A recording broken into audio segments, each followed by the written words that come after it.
इसका last chapter है वो है death of A partner. Death of A partner बेटा रिटायरमेंट जैसा टॉपिक है, बिल्कुल मिलता जुलता। रिटायरमेंट में आप अपनी मर्जी से जाते हैं, डेथ में भगवान की मर्जी से जाते हैं, दोनों केस में जाना तो है। अब कोई पार्टनर अगर जाएगा तो उसको क्या देना है वो तो रिटायरमेंट में सीख के आए हैं। रिटायरमेंट में एक क्वेश्चन आपने किया था जिसमें ओनली उसी का कैपिटल अकाउंट बनाया जो रिटायर हुआ था।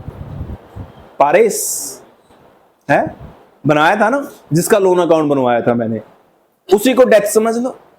उसकी रिटायरमेंट नहीं, उसकी डेथ हो गई। तो जैसे पारेस का कैपिटल अकाउंट बनाया था ऐसे ही पूरे चैप्टर में अकाउंट बनने हैं, बस बात खत्म। अब मान लो ए बी सी तीन पार्टनर हैं, उसमें से बी की डेथ हो गई। तो डेथ ऑफ ए पार्टनर में और एक हमारे लिए अच्छी खबर है कि जब हम कैपिटल अकाउंट बनाएंगे ना तो तीनों के नहीं बनाएंगे, ओनली उसी का कैपिटल अकाउंट बनेगा जिसकी डेथ हुई है। मान लो बी मर गया तो कैपिटल अकाउंट किसका बना के देना है? ओनली बी का, ए और सी का नहीं बनाना। ओनली एक ही कॉलम बनेगा बी का, जैसे पारेस में बनाया था आपने। अब जो मर गया उसको क्या क्या देना हो सकता है? पहला पॉइंट, उसकी opening capital by balance BD देना हो सकता है। दूसरा पॉइंट, रीवैल्यूएशन प्रॉफिट है तो उसमें उसका हिस्सा देना हो सकता है। तीसरा, रिजर्व्स है तो उसमें उसका हिस्सा देना हो सकता है। चौथा, सबसे ज्यादा इंपॉर्टेंट, गुडविल का पैसा उसको देना ही पड़ेगा। गुडविल का पैसा तो देना पड़ेगा ना। बी मर गया तो क्या लिखोगे? बाय प्रीमियम फॉर गुडविल या बाय ए और बाय सी? बाय ए और बाय सी। ये गुडविल का पैसा दे दिया, सारा पैसा दे दिया। डेबिट में टू बैलेंस सीडी लिखोगे या टू बैंक अकाउंट लिखोगे? टू बैलेंस सीडी या टू बैंक? टू बैंक नहीं लिख सकते, टू बैंक नहीं लिख सकते। किसका कैपिटल अकाउंट बना रहे हो आप? बी का।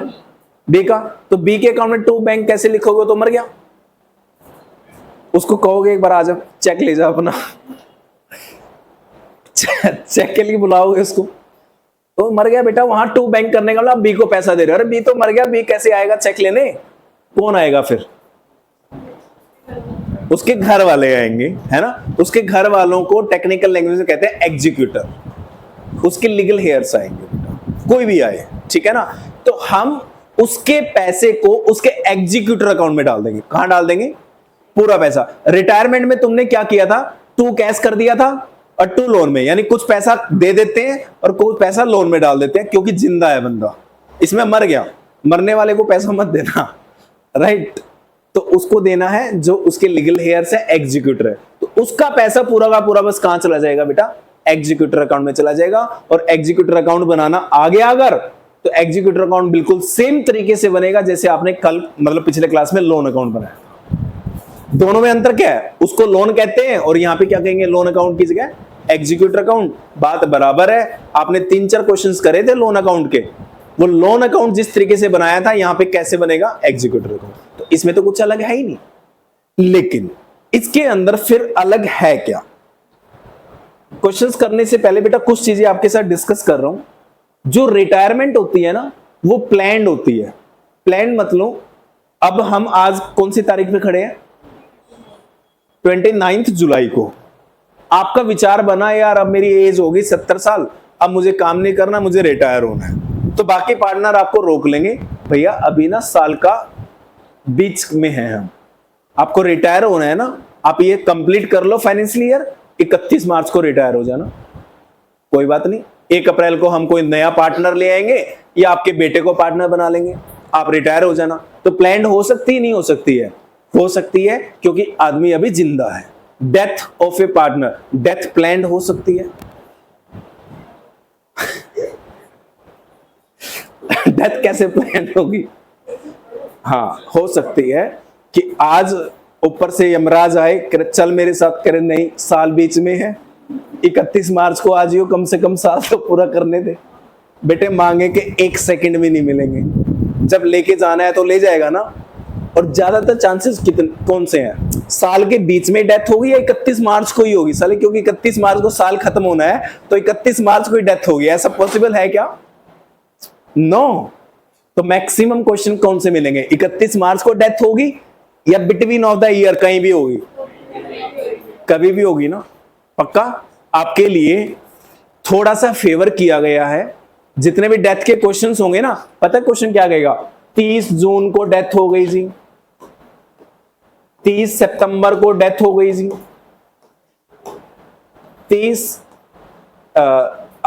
31 दिसंबर को डेथ हो गई जी, ऐसे डेट आएंगी। पॉसिबल तो ये भी नहीं होता, पॉसिबल तो ये भी हो सकता है कि 6 सितंबर को डेथ हो गई जी, 6 जून को डेथ हो गई जी। अब 6 जून को डेथ हो गई तो डेथ थोड़ी रोक लेंगे, डेथ हो गई तो हो गई। अब 6 जून को डेथ हो गई तो बताना प्लीज, अप्रैल उसने काम किया हमारे साथ, मई उसने काम किया हमारे साथ, जून काम किया क्या? जून में कितने दिन काम किया?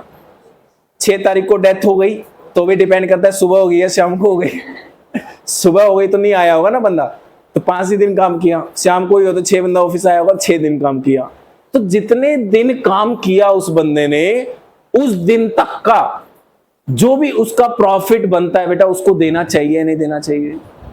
देना चाहिए। उसके घर वाले आएंगे और कहेंगे कि जी हमारे बंदे ने अप्रैल काम किया, मई काम किया और जून के 5 दिन काम किया, तो 2 महीने 5 दिन काम किया है, तो बिजनेस ने 2 महीने 5 दिन में कुछ तो कमाया होगा या नहीं कमाया होगा?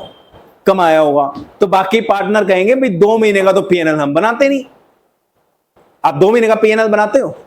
नहीं बनाते ना। तो बाकी पार्टनर कहेंगे पीएनएल तो बनेगा 31 मार्च के बाद। अब वो बंदे कहेंगे भाई 31 मार्च तक का वेट नहीं करेंगे हम, और पीएनएल 31 मार्च के बाद बनेगा तो पूरी साल का बनेगा, 2 महीने का तो बनेगा नहीं। तो उन पार्टनर्स को क्या करना चाहिए? उन पार्टनर्स को करने के लिए 2 तरीके हैं बेटा। हम कहेंगे भाई तुम्हारे पिताजी ने 2 महीने काम किया हमारी कंपनी में, तो हम 2 महीने का प्रॉफिट अप्रोक्सीमेट निकाल सकते हैं।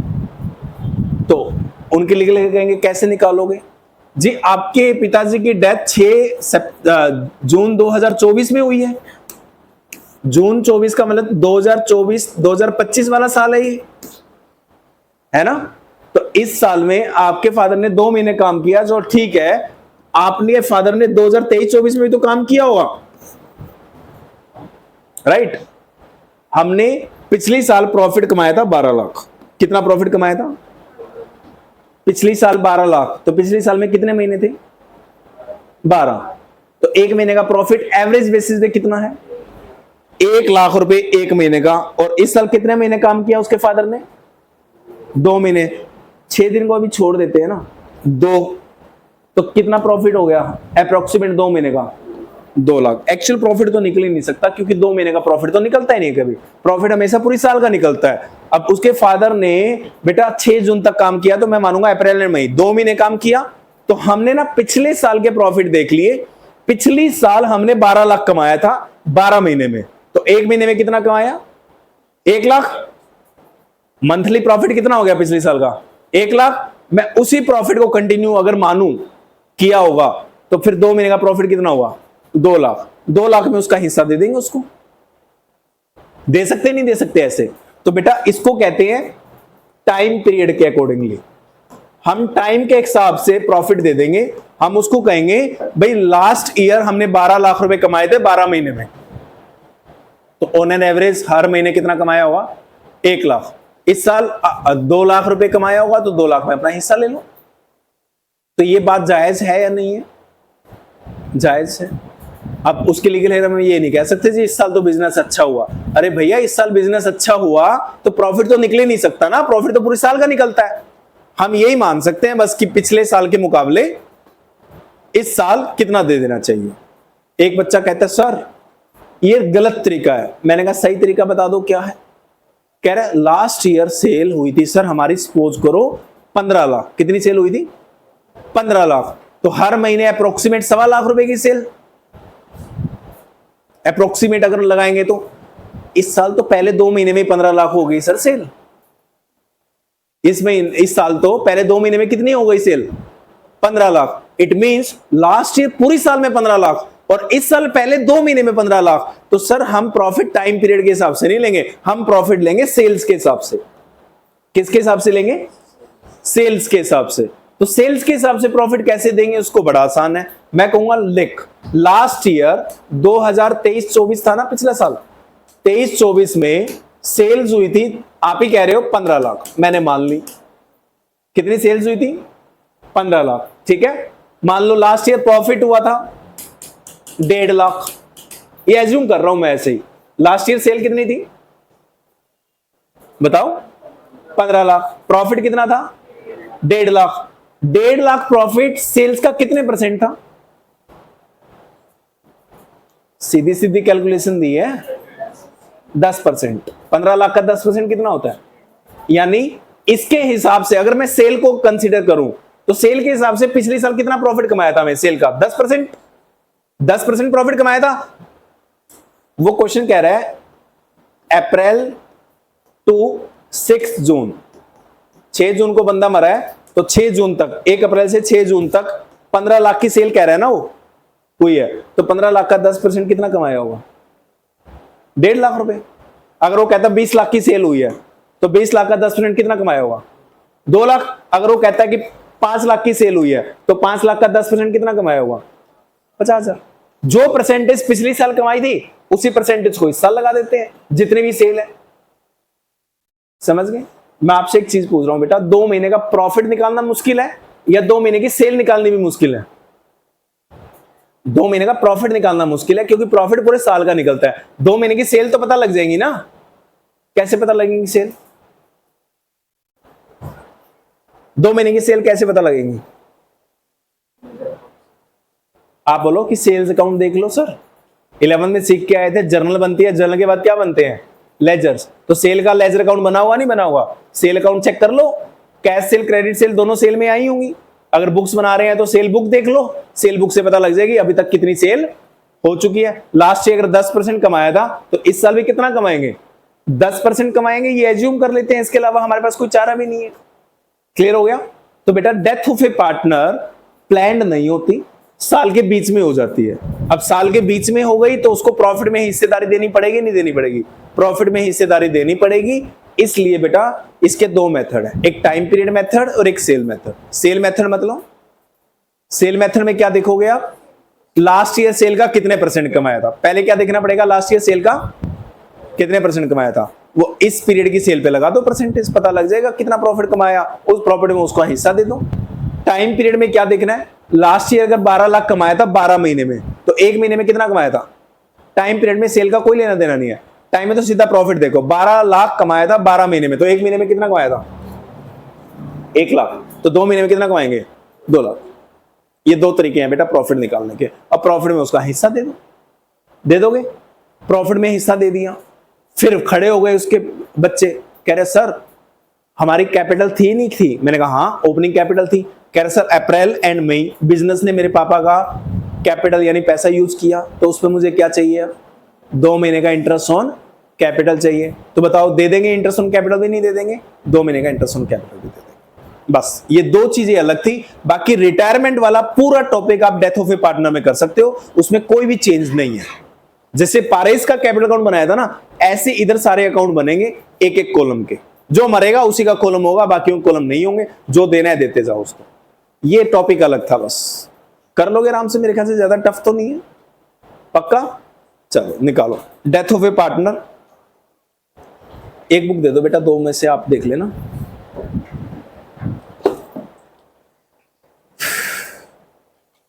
प्रैक्टिकल क्वेश्चंस पे आ जाओ।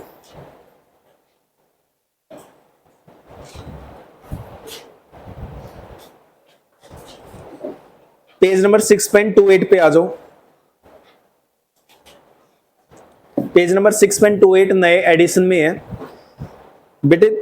पहले 5 क्वेश्चंस तो हैं पीएसआर के, ये तो अपने आप कर लेना, मुझे कराने की जरूरत नहीं है। रिटायरमेंट जैसे ही है, क्योंकि रिटायरमेंट में भी बंदा जाता है और डेथ में भी बंदा जाता है ना?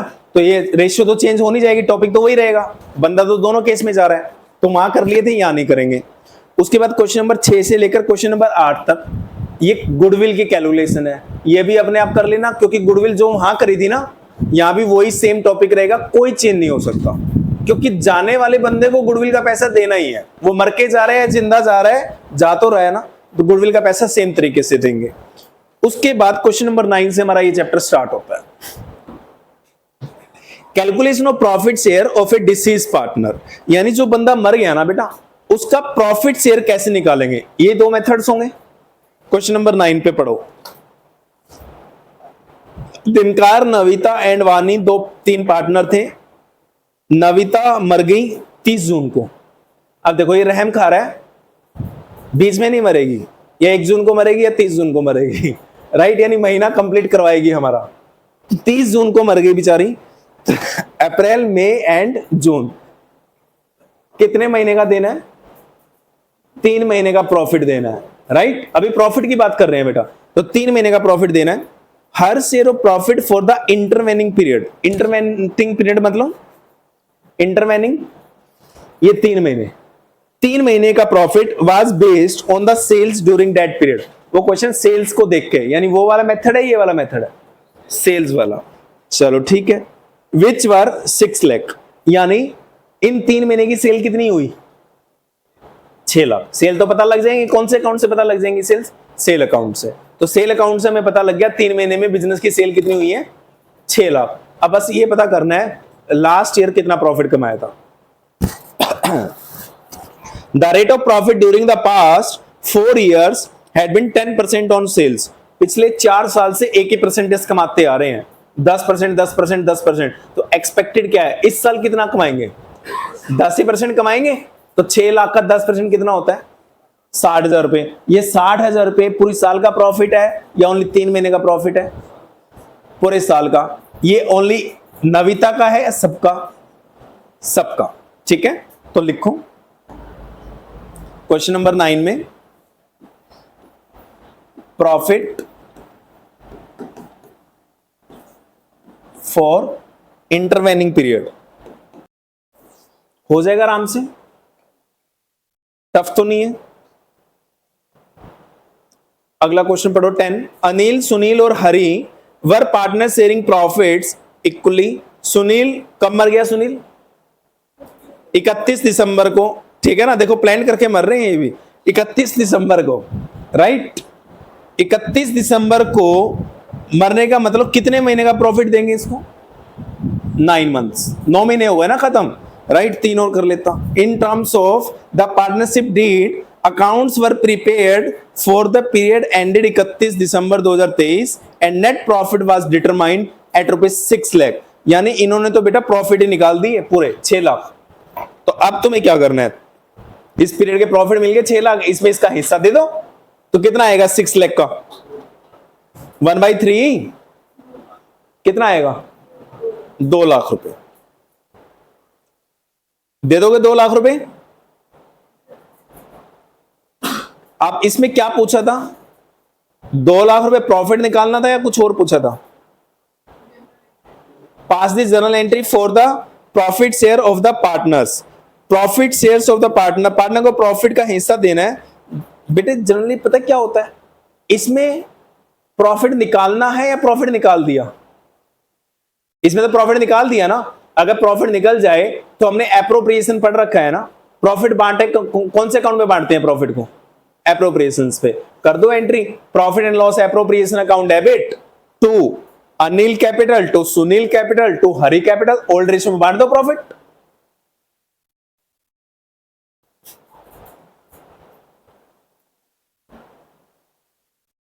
अगर बेटे आपने पूरे साल का प्रॉफिट ही निकाल लिया दिसंबर तक का, तो फिर एप्रोप्रिएशन में बांट दो ना प्रॉफिट। प्रॉफिट तो एप्रोप्रिएशन अकाउंट में बढ़ता है, तीनों में ही बांट दो फिर।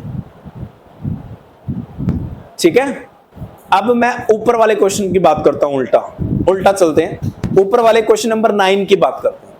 9 में बिजनेस का प्रॉफिट निकाल लिया या एज्यूम किया था? एज्यूम किया था, निकाला नहीं है प्रॉफिट। 2 महीने का तो कोई प्रॉफिट नहीं निकलता ना, तो हमने प्रॉफिट नहीं निकाला। हमने प्रीवियस ईयर का डाटा मान के इस साल 10% प्रॉफिट निकाला था। उसका हिस्सा कितना आ रहा था? 20,000। 20 आ रहा था ना। ये 20,000 प्रॉफिट मरने वाले पार्टनर को देना पड़ेगा या नहीं देना पड़ेगा? देना पड़ेगा ना। कौन देगा? कौन देगा बताओ? नविता मरी थी, दिनकार या वानी? दोनों ही देंगे, बट किस रेशियो में देंगे उसकी बात नहीं करते। इसकी जनरल एंट्री कैसे करेगी? हम नविता को तो देंगे 20,000 रुपए, राइट, और अभी हम उसको बेटा profit and loss suspense account या एडजस्टमेंट अकाउंट में डाल देंगे। कौन से अकाउंट में डाल देंगे? Profit and loss adjustment account. ये बाकी के 2 पार्टनर है ना, वानी एंड दिनकार, ये दोनों पता है क्या कहेंगे कि यार इस नविता के 20,000 रुपए तो 2 प्रॉफिट ये मर गई, इसके लीगल हेयर्स को 20,000 रुपए देके निपटाओ। और जो ये 20,000 का प्रॉफिट हम इसको दे रहे हैं ना, ये हम अभी ना profit and loss suspense account में डाल देते हैं या एडजस्टमेंट अकाउंट में डाल देते हैं। जब हमारा साल खत्म होगा तो हमारा एक्चुअल प्रॉफिट आएगा नहीं आएगा? साल खत्म होने के बाद तो आएगा एक्चुअल प्रॉफिट। वो मान लो आएगा 1,20,000, तो 1,20,000 में से ये 20 माइनस कर देंगे जो इसको दिए हैं, बाकी प्रॉफिट आपस में बांट लेंगे। ऐसा पॉसिबल है या नहीं है? प्रॉफिट है ना। आपने अभी बिजनेस स्टार्ट किया, 3 पार्टनर ए बी सी की डेथ हो गई, उसको आपने 20,000 में निपटा दिया। अब ये 20 ए देगा या बी देगा छोड़ दो, 20 को पड़े रहने दो एडजस्टमेंट अकाउंट में। 1 साल के बाद प्रॉफिट निकलेगा नहीं निकलेगा? निकलेगा ना। उसमें से 20,000 माइनस कर लेना और बाकी प्रॉफिट ए और बी बांट लेंगे।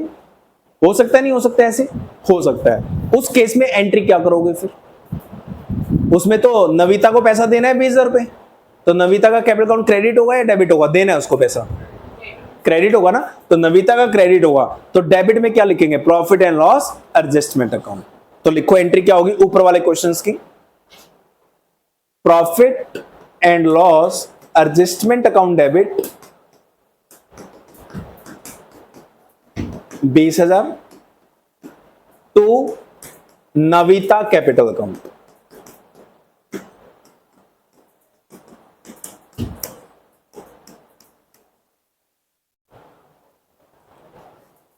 यानी नविता का कैपिटल अकाउंट जब बनेगा तो उसके क्रेडिट में अगर प्रॉफिट देना होगा तो क्या लिखा जाएगा उसके क्रेडिट में? By profit and loss adjustment account. समझ गए? प्रॉफिट का हिस्सा देने के लिए एडजस्टमेंट अकाउंट लिखना है बेटा, राइट। नेक्स्ट करो क्वेश्चन नंबर 11, पढ़ो क्वेश्चन। एबीसी बेटा 3 पार्टनर है, 25 फरवरी को डेथ हो गई, बी 25 तारीख को मर गया। B share of profit till the date was calculated. बताओ, प्रॉफिट कैलकुलेट करके भी दे दिया। कितना पैसा कमाया 15 फरवरी तक? 5,000 रुपए। पास दी जर्नल एंट्री। अब बताओ कौन सी जर्नल एंट्री होगी?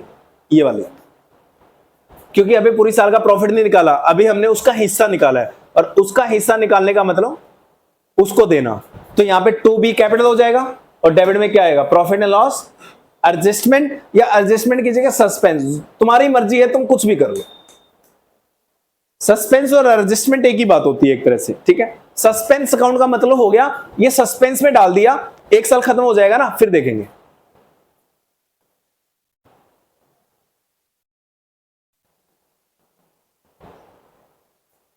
क्लियर है? कोई डाउट? चलो नेक्स्ट क्वेश्चन नंबर 12 देखो। एबीसी तीनों की रेशियो दे रखी है। बी बेटा 30 जून को मर गया। For the year ended March 2025, for the year March 2025 proportionate profit of 2024 is to be taken into considerations. यानी क्वेश्चन कह रहा है इस साल के लिए जो पिछले साल का प्रॉफिट था ना उसको कंसीडरेशन मिलेंगे। यानी लास्ट ईयर अगर 10 लाख कमाया था तो इस साल भी कितना कमाएंगे? 10 लाख। लास्ट ईयर 20 लाख कमाया था तो इस साल भी कितना कमाएंगे? ये कह रहा है क्वेश्चन, देख लेते हैं। During the year ended 31 March 2025, question कह रहा है लास्ट ईयर के प्रॉफिट इस साल मानेंगे, बट इस साल ना बेड डेट्स ले लेना। Bad debts of ₹2000 had to be adjusted. कितने प्रॉफिट एडजस्ट कर लेना? 2000 के बेड डेट्स माइनस कर लेना। बस बताना लास्ट ईयर प्रॉफिट कितना कमाया था। क्वेश्चन में दे रखा होगा 2014 का प्रॉफिट कितना था, सॉरी हाँ 2024 का प्रॉफिट कितना था पिछले साल का? 14,000 के आगे क्या लिखा है? वो नहीं भी लिखता तब भी लेते, वो नहीं भी लिखता तब भी हम उसको बिफोर ही लेते। तो 14,000 का प्रॉफिट लास्ट ईयर का है, और क्वेश्चन कह रहा है इस साल ना 2,000 के बेड डेट्स और एडजस्ट कर लेना। तो 14 में से 2 और हटा दो, कितना प्रॉफिट है इस साल का? 12। लास्ट ईयर 14 कमाया था, हम मान रहे हैं इस साल भी 14 ही कमाएंगे, बट 14 में 2,000 का प्रॉफिट में एडजस्टमेंट बोली है क्वेश्चन करने के लिए, वो कर लो। 2,000 माइनस कर दो। इस साल का प्रॉफिट कितना हो गया? 12,000। 12,000 प्रॉफिट कितने महीने का हो गया? कितने महीने का प्रॉफिट हो गया? 12,000। 12 महीने का बेटा। पिछले साल का प्रॉफिट 14 था ना, तो इस साल का प्रॉफिट भी कितना माना आपने? 14। इस साल में कितने महीने होंगे? 12। तो ये 12,000 का प्रॉफिट कितने महीने का मानेंगे? 12 महीने का। तो 1 महीने का प्रॉफिट कितना हो गया? 1000। इसने कितने महीने काम किया बंदे ने? 3। तो 3 महीने का प्रॉफिट कितना हो गया? 3,000। तो इसको 12,000 में प्रॉफिट मिलेगा या 3,000 में प्रॉफिट मिलेगा? 3,000। ठीक है, करो, देखो कैसे करोगे। प्रॉफिट फॉर 2023-24 यानी लास्ट ईयर बेटा 14,000 है, ये गिवन है, क्वेश्चन में दे रखे हैं। प्रॉफिट फॉर 2024-25 सेम है, सेम मतलब 14,000 माइनस 2,000, 2,000 बेड डेट्स के माइनस करे हैं बेटा मैंने, 12,000। प्रॉफिट पर मंथ, एक महीने के प्रॉफिट कैसे निकालेंगे? 12,000 को 12 से डिवाइड कर दो, 1,000। Profit for intervening period, intervening मतलब 3 मंथ्स, 1,000 इंटू 3 मंथ्स, 3,000।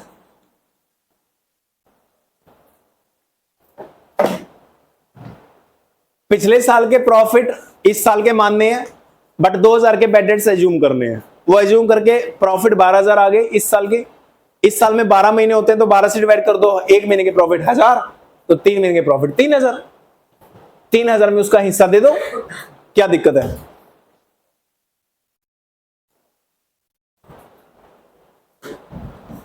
कौन मरा था बंदा? B. Profit of B, B का प्रॉफिट कितना होगा? 3,000 में, नहीं पहले, हाँ 3,000 में उसका हिस्सा कितना है बेटे? 2/6, 1,000 रुपए दे दो उसको।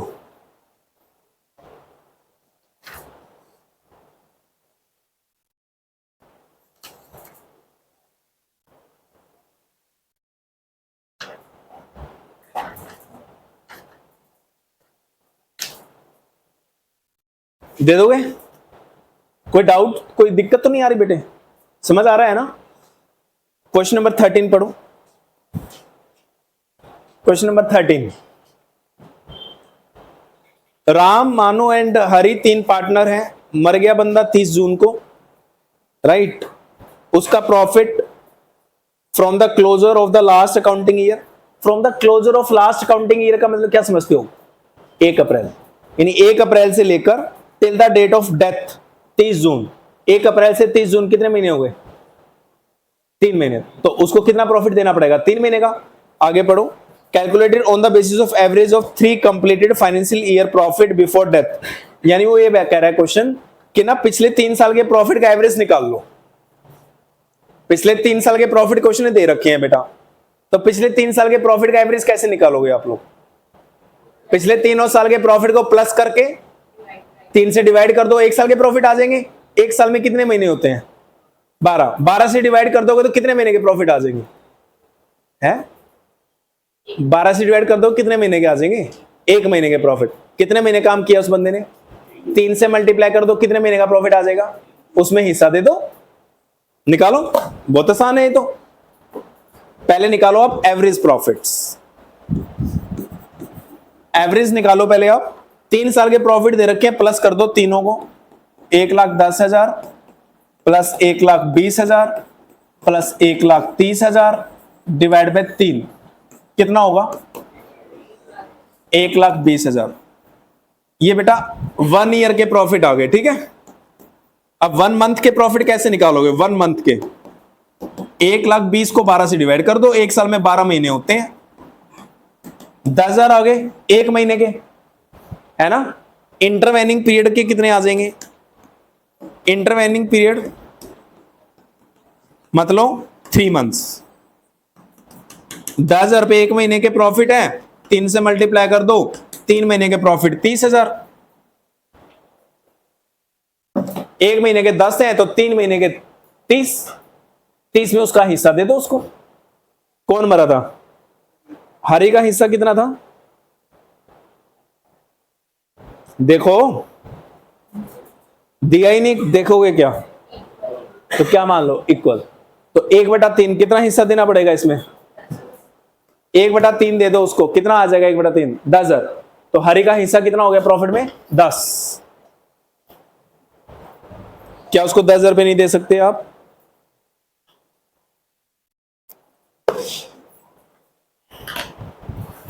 हो जाएगा आराम से, आसान है। नेक्स्ट पढ़ो question number 14। X Y Z 3 partner है बेटा। वाई मर गया 30 जून को।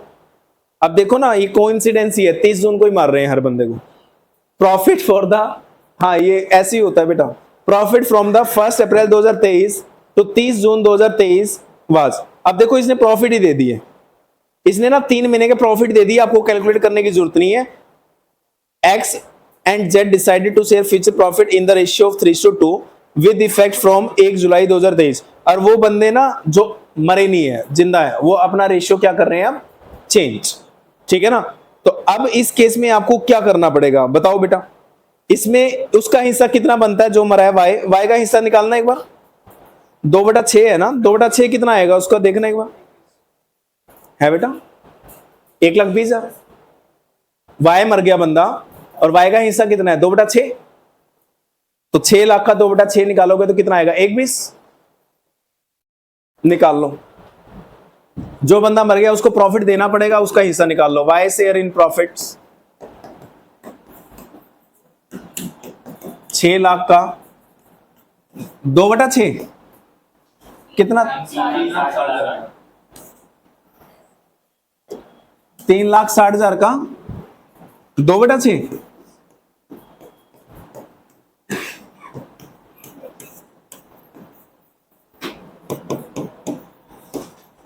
ये उसका हिस्सा आ गया मरने वाले पार्टनर का। अब इसका कैपिटल अकाउंट तो क्रेडिट ही होगा, इसका कैपिटल अकाउंट तो क्रेडिट होगा नहीं होगा? होगा ना, इसका कैपिटल अकाउंट क्रेडिट है ना? अब ध्यान से समझना, हमने अभी तक टॉपिक पढ़ा था कि अगर वाई मर जाए बीच में तो हम इसको profit and loss suspense account में डाल देंगे। कहां डाल देंगे? Profit and loss suspense account में, और ईयर एंड पे चेक कर लेंगे। लेकिन यहां दिक्कत पता है क्या हो गई? यहां ईयर एंड तक का वेट नहीं कर सकते, क्योंकि वो दोनों पार्टनर अपनी पीएसआर क्या कर रहे हैं? चेंज। तो चेंज से पहले काम निपटाना पड़ेगा, नहीं निपटाना पड़ेगा? निपटाना पड़ेगा। एक बार देखना बेटा कितनी रेशियो थी उनकी ओल्ड।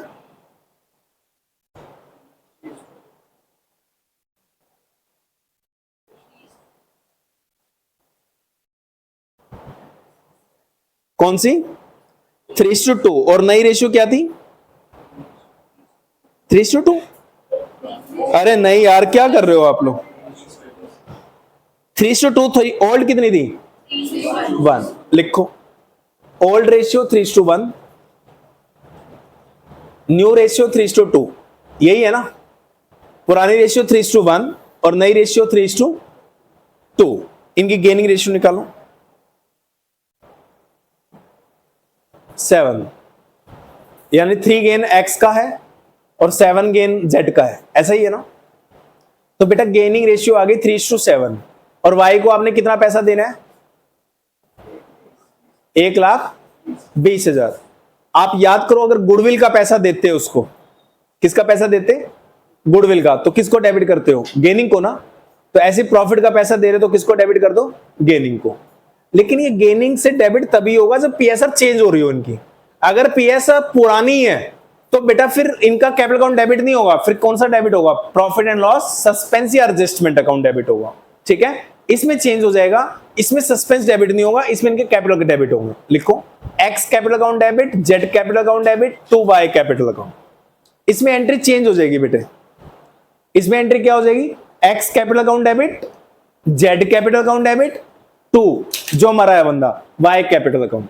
अब वाई में तो 1,20 लिख दो और 1,20 को 3:7 में बांट के लिख दो। 1,20 को 3:7 में बांट दो बेटा, उनके डेबिट में लिख दो। यानी ये एंट्री एक तरह से कौन सी होगी? गुडविल जैसी। लेकिन ये होगी कब? प्रॉफिट के केस में ये तभी होगी जब एग्जिस्टिंग पार्टनर्स के बीच में अपनी रेशियो चेंज हो रही हो, यानी पुरानी वाली रेशियो को कंटिन्यू करने के लिए तैयार ना हो, तो फिर वो गेनिंग में डेबिट हो जाएंगे। आपको एडजस्टमेंट नहीं डालना पैसा। समझ गए या नहीं समझे? सर इसमें अगर कोई एक नंबर से कौन सा? वही जैसे गुडविल का ट्रीटमेंट होता है, सेम तरीका, सेम बिल्कुल डिट्टो, उसमें टॉपिक चेंज नहीं होगा। ठीक है जी। लेकिन अगर पीएसआर चेंज ना कर रहे होते तो क्या होती फिर एंट्रीज में? वाई तो क्रेडिट ही होता, डेबिट में एक्स और जेड की जगह क्या डाल देते? Profit and loss suspense account. उससे फर्क नहीं पड़ता बेटा, क्यों? क्योंकि पहले अगर रेशियो सेम है, पहले भी 3:2 थी, अब भी उनकी रेशियो 3:2 है, तो हम सस्पेंस में पता है क्यों डाल देते हैं? यार अभी बांटेंगे तो 3:2 में ही बांटेंगे ना, तो एक काम करते हैं, इसको सस्पेंस में डाल देते हैं। साल के एंड में प्रॉफिट आएगा मान लो 1/20 में से इसको 20 दिया वो हटा दो, बाकी आपस में बांट लेंगे ना। अभी बर्डन क्यों लेना है कैपिटल अकाउंट पे? इसलिए वो सस्पेंस में डाल देते हैं।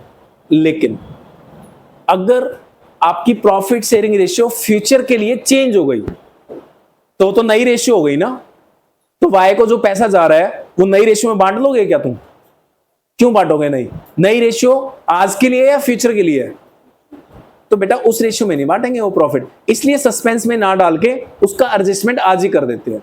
और उसकी एडजस्टमेंट एंट्री करने का वही तरीका होगा जैसे गुडविल का होता है, गेनिंग डेबिट टू सैक्रिफाइसिंग। वो जा रहा है उसका क्रेडिट कर दो, और जो गेनिंग है उसको क्या कर दो? डेबिट। होगी adjustment entry, adjustment through capital.